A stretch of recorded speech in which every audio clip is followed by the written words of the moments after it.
faster. Okay, me that's a pa. Asante, me atotuo every, for instance, otonfo obia otonfo a obotu ebi metimi atotuo every no anan so bi a ayo awo 5 wa hey owotu opeso oton metimi atotuo every no as saying yo me that's it say me kasem me di kan ka say emra ma obia ho kwan say oyetuo wo man mu edi so obi otonfo na obotu a etiamra okay police fo nya na ye beche no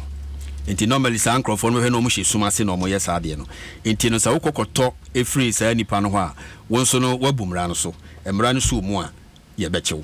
but ye mfa ne se wo tu a wo fa mra kwan so ene toye na fa duru ba bia wa hu so we tu mato atom ho a be ye mfie nsia mfie no mfie tu me mfa nya hweda eda ho me nhyɛ da hu so mfa so me fi se tu mi hia ni bio enti wo pese wo de mani pa foforo eno no mra e ma ho kwan ba ne mra ne kire ne se still kwa posi for ho nti unya obi a opese odi tu no ma no de man se minu akal ti he ono na opese odi ono so onu hia tu no bi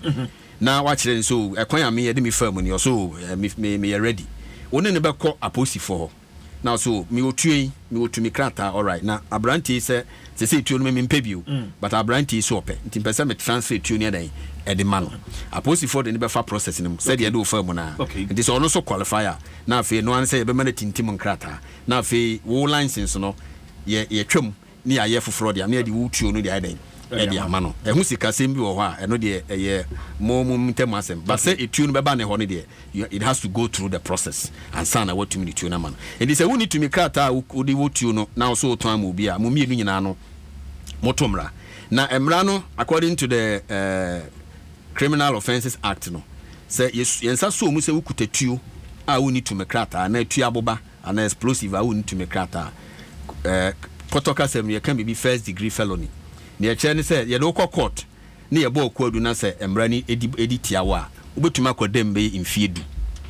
enti bisa ho say is it really worth it say mefa koti kwan akototuo na miti anye ni eso mi mu a ye say every day for thief man one day for master we ni me da asembaba ni eso mu na ye ku pia akohye afiase a is it really worth it it's not worth it